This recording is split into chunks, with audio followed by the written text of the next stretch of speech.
আসসালামু আলাইকুম রহমতুল্লাহ। ইন্নাল হামদুলিল্লাহ ওয়াসসালাতু ওয়াসসালামু আলা রাসূলিল্লাহ। প্রিয় দেশবাসী, আশা করি আপনারা সকলেই মহান রব্বুল আলমিনের একান্ত মেহেরবানিতে সুস্থ আছেন।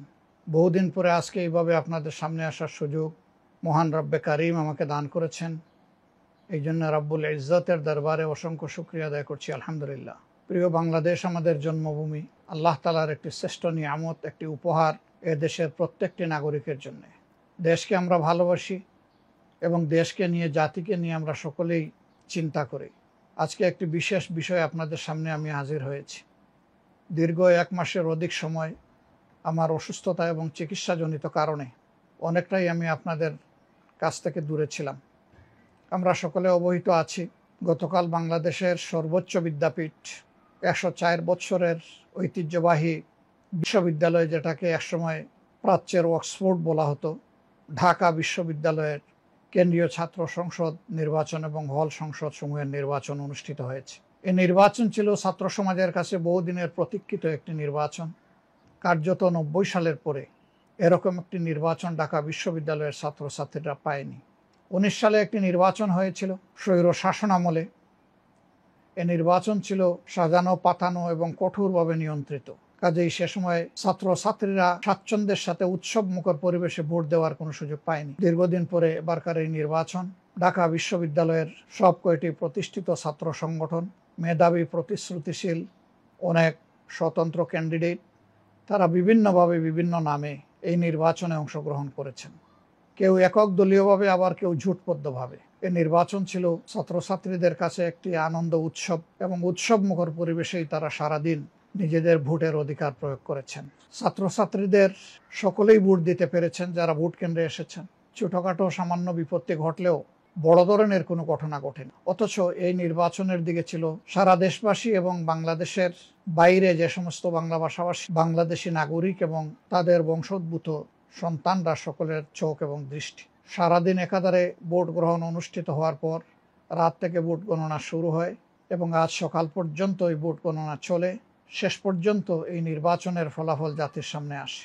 এই নির্বাচনে বাংলাদেশের সবচেয়ে বৃহৎ শিক্ষাঙ্গনের শিক্ষার্থী, আমরা বিশ্বাস করি তারা সঠিক সিদ্ধান্ত এবং তাদের রায় প্রয়োগ করেছেন। তারা ভুল করেননি। তাদের আপন প্রতিনিধি নির্বাচন। কেউ তাদের উপর জোর খাটাবার প্রয়াস করলেও সেটা সুযোগ পায়নি। শেষ পর্যন্ত তাদের রায়ের প্রতিফলন হয়েছে। আপামর ছাত্র ছাত্রীদের রায়ে যারাই নির্বাচিত হয়েছেন বিভিন্ন প্যানেল কিংবা স্বতন্ত্র অবস্থান থেকে, আজ আমি আমার নিজের পক্ষ থেকে এবং বাংলাদেশ জামাত ইসলামীর পক্ষ থেকে তাদেরকে আন্তরিক অভিনন্দন জ্ঞাপন করছি। আমি তাদের সুস্বাস্থ্য কামনা করছি এবং তারা যে প্রত্যয় আর অঙ্গীকার নিয়ে এই নির্বাচনে অংশগ্রহণ করেছিলেন, তাদের মধ্য থেকে যারা নির্বাচিত হয়েছেন তারা যেন তাদের অঙ্গীকার পূরণে শতভাগ সচেষ্ট থাকেন এবং সক্ষম হন, সেই দুয়াই আমি মহান প্রভুর দরবারে করব। তাদেরকে মনে রাখতে হবে, এই নির্বাচন চলাকালীন সময় তারা হতে পারেন বিভিন্ন প্যানেল কিংবা স্বতন্ত্র প্রার্থী, প্যানেলভুক্ত ক্যান্ডিডেট বা স্বতন্ত্র প্রার্থী যাই হন না কেন, আজ তারা কেন্দ্রীয় সংসদে এবং হল সংসদে নির্বাচিত হওয়ার পর এখন আপামর ছাত্র জনতার প্রতি। অতএব সকল দলীয় বাধ্যবাধকতা এবং সংকীর্ণতার ঊর্ধ্বে উঠে তারা যেন গোটা ছাত্র সমাজকে ধারণ করতে পারেন, ডাকসুকে তারা যেন কার্যকর করতে পারেন, শিক্ষার পরিবেশ নিশ্চিতকরণে তারা যেন অর্থবহ ভূমিকা পালন করতে পারেন, গবেষণার ক্ষেত্রে তাদের উদ্যোগী ভূমিকা যেন নবদিগন্তের সূচনা করে। সর্বোপরি ঢাকা বিশ্ববিদ্যালয় এবং হলগুলোতে যেন একটি শান্তিপূর্ণ সহাবস্থানের চমৎকার পরিবেশ তারা সৃষ্টি করতে পারেন। আমি আশা করব সেই উদ্যোগী তারা গ্রহণ করবেন। এছাড়াও বিশ্ববিদ্যালয়কে একটি বিশ্বমানের বিশ্ববিদ্যালয়ে উপনীত করার জন্য একা শুধু শিক্ষকরা, কর্মচারীরা, কর্মকর্তারা এটা পারবেন না। এখানে ছাত্র সমাজেরও গুরু দায়িত্ব রয়েছে, তাদেরও স্বতঃস্ফূর্ত অংশগ্রহণের ব্যাপার রয়েছে। এই ক্ষেত্রেও তারা ছাত্র সমাজকে প্রস্তুত করবে এবং তারা তাদের শিক্ষক মন্ডলীকে আশ্বস্ত করবে যে আমরা সকলে মিলেই আমাদের এই বিশ্ববিদ্যালয়কে একটি বিশ্বমানের বিশ্ববিদ্যালয়ে উপনীত করব। অঙ্গীকার শুরু হলে, কার্যক্রম শুরু হলে, আজ হোক কাল হোক, গন্তব্যে পৌঁছা সম্ভব হবে ইনশাআল্লাহ। আমি এর পাশাপাশি সরকার, বিশ্ববিদ্যালয়ের প্রশাসন, আইন প্রয়োগকারী সংস্থা সহ এবং সাংবাদিক বন্ধুরা সহ যারা এই নির্বাচনকে অর্থবহ করতে নানা দিক থেকে সহযোগিতা করেছেন, উদ্যোগ নিয়েছেন, এমনকি অভিভাবকরা যারা নিজেদের সন্তানদেরকে, নিজেদের মেয়েদেরকে সাথে করে নিয়ে এসে ভোট প্রদান নিশ্চিত করেছেন, আমি তাদের সকলকে আন্তরিকভাবে ধন্যবাদ জ্ঞাপন করছি। এটি ছাত্র সংসদগুলোর নির্বাচনের একটি অনুকরণীয় উদাহরণ হোক। বিভিন্ন প্যানেল থেকে যারা নির্বাচনে অংশগ্রহণ করেছিলেন তাদের জন্য আমার শুভকামনা রইল। আজকে তারা জিততে পারেননি, কিন্তু কাল তারা জিতবেন না এমন বলার কোনো সুযোগ নেই।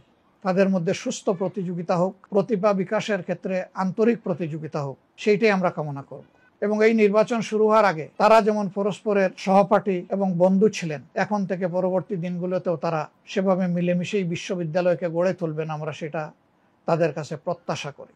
একটি সুন্দর বিশ্ববিদ্যালয়, একটি সুন্দর ছাত্র সংসদ জাতিকে নতুন দিনের ইশারা দেওক, নতুন দিগন্তের উন্মোচন হোক, এই প্রত্যাশা ব্যক্ত করে আপনাদের সকলের প্রতি আরেকবার আন্তরিক ধন্যবাদ জ্ঞাপন করে আমার বক্তব্য এখানেই শেষ করছি। আল্লাহ হাফিজ। বাংলাদেশ জিন্দাবাদ। বাংলাদেশ জামাত ইসলামী